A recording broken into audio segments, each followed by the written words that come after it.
Je ne sais pas si vous avez bien écouté l'évangile. C'est quand même Saint Jean. Vous savez que Saint Jean, du début de son évangile jusqu'à la fin, il y a plein de signes. L'évangile de Saint Jean est rempli de signes qui nous permettent de comprendre davantage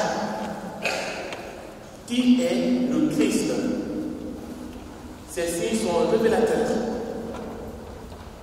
Il y en a plein dans l'évangile que nous avons écouté. J'aimerais vous montrer un signe, un des signes, pour voir si c'est logique en fait. Parce qu'en fait, ce n'est pas logique. Si vous avez entendu bien, il est dit dans l'évangile, comme c'était le sabbat, il fallait enlever le corps de la croix, n'est-ce pas? Il y avait combien de crucifiés? 3. Le Christ était où? Au milieu. Ok. Toute proportion gardée. Voilà. Sur le Christ, il y a un larron et puis l'autre larron à gauche. Ça va? Il est dit quoi dans l'évangile de Saint Jean? Ils arrivaient. Attendez, je reprends. Ou bien qui peut relire à votre voix? En fait, je vais vous montrer un truc qui n'est pas logique. Mais cette manque de logique nous révèle quelque chose de très important. Ça va?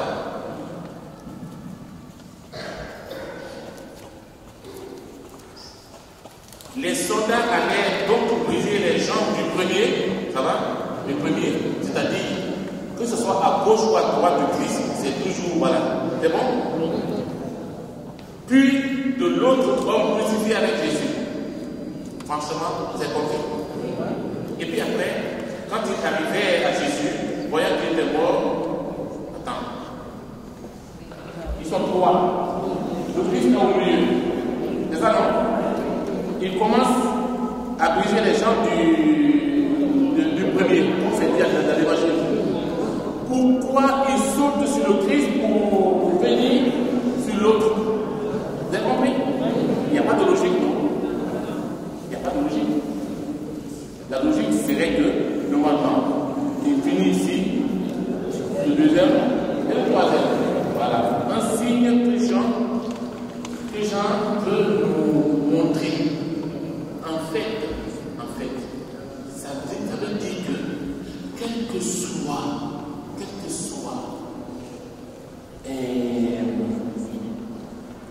le cœur de l'homme, vous savez, ces soldats, ce sont eux qui l'ont trimballé depuis la flagellation, pendant la passion, ainsi de suite, même la crucifixion. Vous avez vu le film? Même le film du Christ, la passion du Christ, c'est atroce. Quel que soit le cœur de l'homme, il y a toujours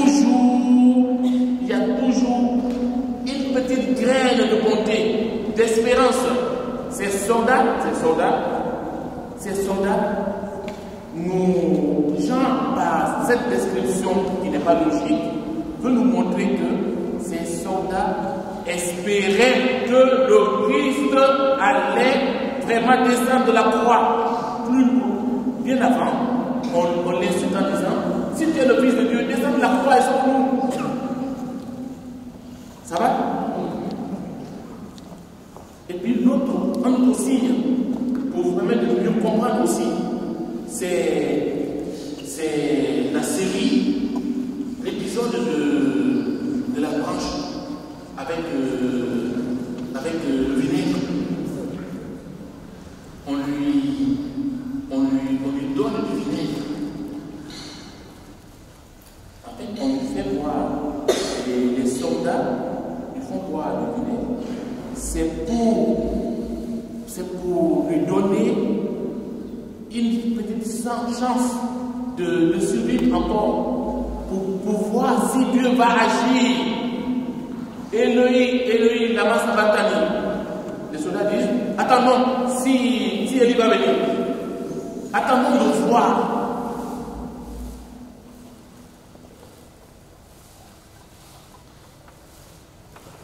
Peut-être qu'aujourd'hui, dans notre monde, on attend par-ci, par-là, des violences, des guerres. La fête de la Pentecôte et celle de Marie-Mère de l'Église nous permettent d'entrer dans une espérance. Tout n'est pas perdu.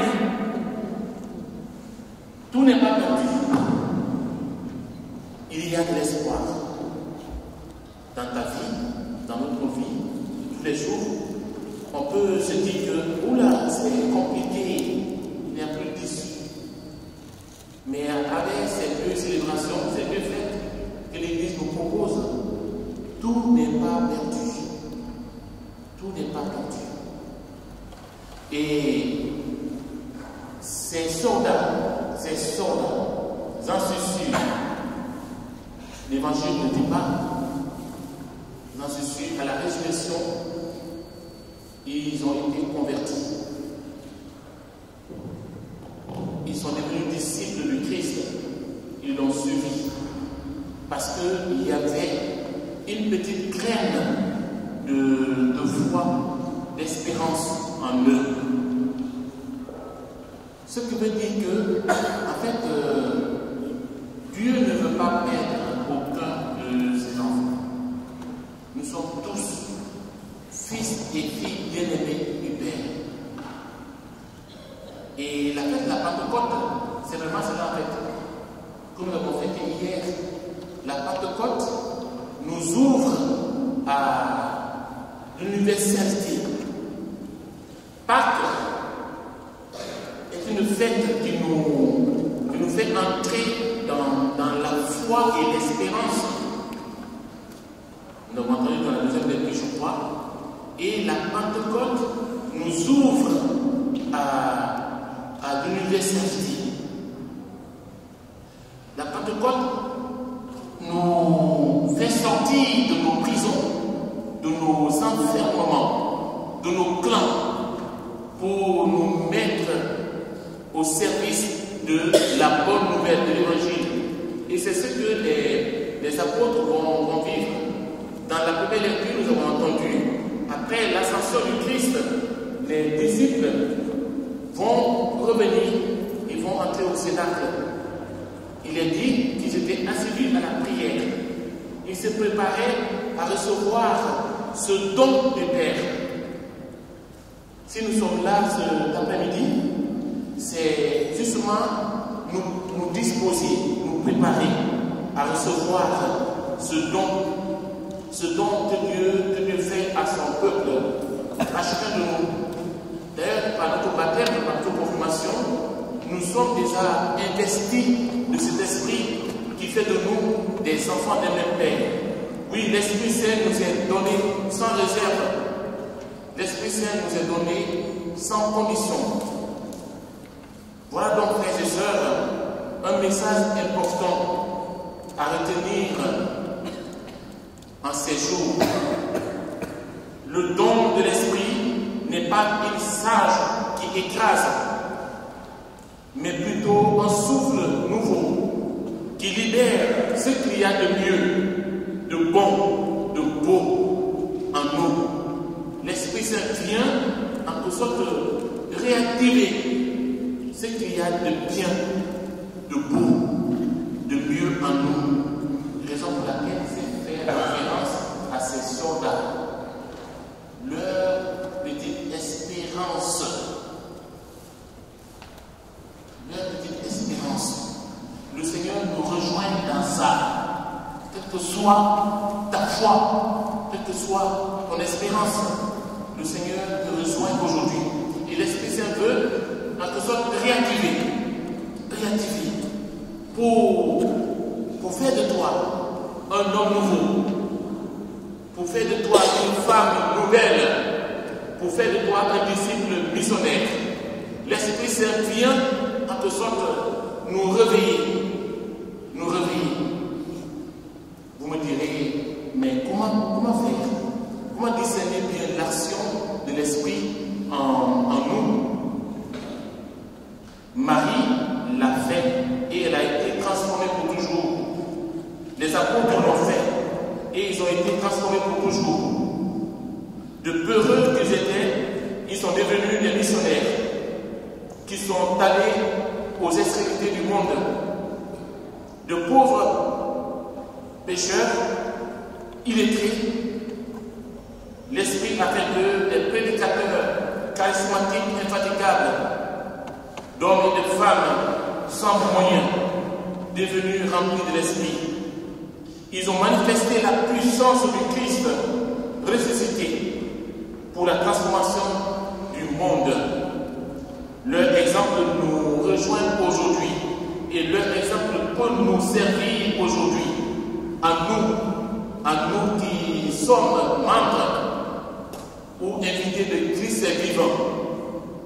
Le Christ est ressuscité et il nous invite à sortir de nos tombeaux. Il nous saisit par nous mêmes et il nous mène au large. D'ailleurs, j'aimerais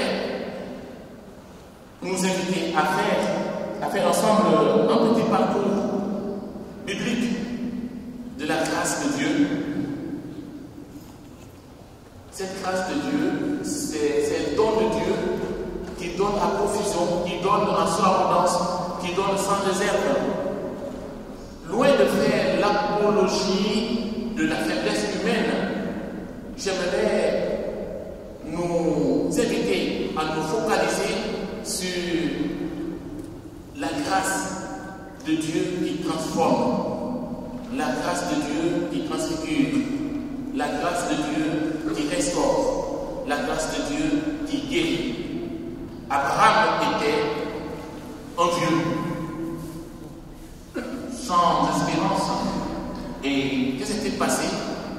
Dieu a fait de lui le père ou le grand-père d'une grande multitude, n'est-ce pas? Jacob était un voleur, un menteur et un lâche. Joseph était orgueilleux, pas Joseph de Marie, Joseph de l'Ancien Testament, fils de Jacob. Moïse était bête, colérique, et il est allé même jusqu'à tuer. Gédéon était un peureux. Samson était un coureur de jupons. Ça allait bien en plus. Samson, jupons. Jérémie était trop jeune. Arad et Marie-Madeleine étaient des prostituées. Jonas fuyait Dieu en face. Naomi et Ruth étaient veuves. David, un assassin. Salomon, un idolâtre. Élie était suicidaire. Job a vu sa vie entière s'effondrer. Jean le Baptiste a douté de Jésus. Marc s'inquiétait de tout en tout temps. Marc, la sœur de Marie et de Lazare. Jachée était de petite taille et accro à l'argent. Bartimée était aveugle et mendiant. Pierre renia Jésus 3 fois. Les apôtres s'endormaient en pleine prière au moment le plus important du Christ à Gethsémani, et par la suite ils ont pris la tangente. Saul de Tarse était le plus grand persécuteur des chrétiens, devenu Paul. La femme samaritaine était en relation hors mariage et divorcée plusieurs fois. On peut continuer la liste. Je peux te mettre dans la liste. Je peux te mettre dans la liste. On peut nous mettre tous dans la liste, dans cette liste. Elle est longue. C'est l'effet de la grâce de Dieu dans nos cœurs, dans nos vies. Quelquefois, nous sommes repliés sur nous-mêmes et nous ne voyons pas ce que Dieu fait en nous à chaque instant. Le point commun avec tous ces gens que je viens de citer et nous, avec eux, on fait partie de la liste. C'est la grâce de Dieu. Dieu est celui qui a fait de ces hommes et de ces femmes faibles des héros. Durant toute l'histoire de la Bible, il n'a choisi que des hommes et des femmes faibles, les moins forts, les moins fiables, les pauvres, les fragiles, les moins stables, les incapables, les méprisables, pour faire d'eux des héros de la foi. Dieu veut nous montrer que c'est dans nos imperfections qu'il est parfait, qu'il est sage dans nos folies, pur dans nos impuretés, qu'il est fort dans nos faiblesses. Il est celui qui rend possible l'impossible. Alors, comme les apôtres, comme Marie, demandons cette grâce au Seigneur de nous laisser saisir par lui. Demandons cette grâce à travers cette fête, Marie, Mère de Dieu, Marie qui, au début, qui a reçu le message de l'ange, Marie qui a cru, Marie qui a dit oui, il a dit oui au Seigneur, oui, je suis avec toi tous les jours. Ça me rappelle quelque chose, non? Ceux qui sont mariés là, le jour du mariage, oui, je le veux, oui, oui, oui, oui. Oui, jusqu'à ce que la mort nous sépare. 2 heures après, c'est compliqué. Je dis 2 heures après. J'exagère, mais quelquefois, voilà. Marie, quand elle reçoit l'annonce de l'ange, elle dit oui. On dit le fiat de Marie, n'est-ce pas? Je suis la servante du Seigneur qui nous appelle sa parole. Que se passe-t-il après? Après, il y a la naissance de l'enfant, c'est compliqué, il y a même, on peut retourner l'enfant, il y a un déplacement, voilà, le début de la mission de ce qu'elle a reçu. Il y a des sont déjà réfugiés, exilés. Après, on connaît la passion du Christ, pendant sa passion, jusqu'à la croix. Il est dit dans l'évangile que nous avons entendu que Marie était debout sous la croix. Elle n'était pas couchée pour pleurer. Elle était debout. La station debout, la position debout signifie une foi ardente, signifie une espérance. Marie n'a jamais douté de ce qui s'est passé depuis la conception de l'enfant de sa naissance, dans la misère, dans la pauvreté, dans la précarité, dans l'humiliation. Marie n'a jamais douté de cette parole qu'elle a reçue. C'est une fête de foi que nous fêtons. C'est une fête de foi que nous avons fêtée hier, Pentecôte et aujourd'hui, Marie, Mère de Dieu. Ces 2 fêtes nous invitent à entrer vraiment dans l'espérance. Demandons cette grâce au Seigneur. Peut-être Marie peut nous aider, car il est dit, c'est la dernière parole du Christ. C'est important. Les dernières paroles d'une personne qui quitte ce monde. Sur la croix, sachant que son heure était venue, le Christ dit à sa mère, Mère, voici ton fils. Et à son disciple, il aimait, voici ta mère. Certains disent que ce disciple était Jean. Non, c'est pas Jean, désolé. Et ce n'est pas dit que c'est Jean. On respecte ce qui est écrit. Il était le disciple qu'il aimait. En fait, c'est pourquoi je vous disais que l'évangile de Jean est rempli de beaucoup de signes. Ce disciple qu'il aimait, qui n'a pas de nom, c'est chacun de nous. Ça peut être toi, François, ça peut être toi, Thérèse, ça peut être toi, Hervé, ça peut être toi, Pierre. Et le Christ te confie à sa mère.